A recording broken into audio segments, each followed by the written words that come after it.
I want to talk about the trade that happened in the NFL with Sean Payton.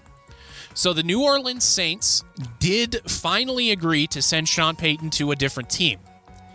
He is not going to the NFC. He's going to the other conference, which is very wise. New Orleans trades Sean Payton to the Denver Broncos. And so these are the details of the trade. So Denver gets Sean Payton, obviously, and a third-round pick in the 2024 NFL Draft.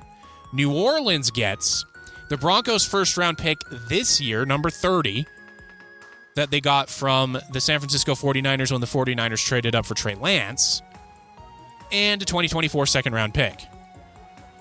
It's a pretty good haul for a head coach who's no longer coaching for your organization. They basically got these draft picks for a third-round pick next year. That's basically what the Saints got. So that's a pretty good deal. So let's talk about this for a second on the Denver side, and then I'll flip to the Saints. So for Denver, the past 2 seasons, they've traded for a franchise quarterback and what they hope will be a franchise head coach. What have they given up for those 2 guys? Well, they've kind of mortgaged their immediate future on these 2 guys. And the immediate returns are not very good with how the season went for Russell Wilson. They were laid really badly, like a smudge on a possible Hall of Fame career here. If he doesn't turn it around, well, that Hall of Fame might be going down the drain. So, combined, the Broncos have given up 3 first-round picks and 3 second-round picks with a couple of late-rounders thrown in. So 2 of those 3 first-round picks went to Seattle. So 2022 first-round pick last year. And this year, the number 5 overall pick is going to Seattle. That's a pretty big pick that you're giving up for Russell Wilson. Obviously, the Broncos didn't think they'd be giving up a number 5 overall pick when they made that deal. They thought, maybe in the high 20s, maybe even possibly 32. Didn't quite work out that way. And then the other first-round pick went to the Saints, and that's number 30 this year. Like I said, it was conveyed from the 49ers for that Trey Lance deal a couple years ago. The second-round picks, 2 went to Seattle, 1 from last year's draft and 1 in this year's draft, and then 1 goes to New Orleans in next year's draft. So if you're paying attention here, and if you've listened to me for a while and you've listened to some of my off-season shows leading up to the NFL draft, when you're drafting in the first 2 rounds, you expect those players to be starters on your team. You expect them, the first rounders, to slide right in and start right away. The second rounders, if not starting right away, start by the end of the first season. That's really what you're expecting from the 2 first round picks, or the first round and second round picks. That's what you're expecting from them. So the Broncos have essentially given up half of a starting side of the football for these 2 guys. Time will tell if it's a good idea. Obviously, last year, bad idea. Or this past year, a bad idea. Bad. Russell Wilson has never looked so bad. The Broncos offense looked confused, and maybe that you can lay that at the feet of the coaching staff. Maybe not.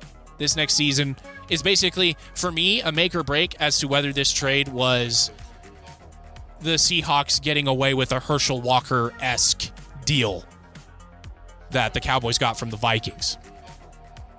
So that is what Denver has given up for these 2 guys. Sean Payton has 1 Super Bowl victory under his belt and one of the most prolific quarterbacks going into the Hall of Fame. He is basically the reason why.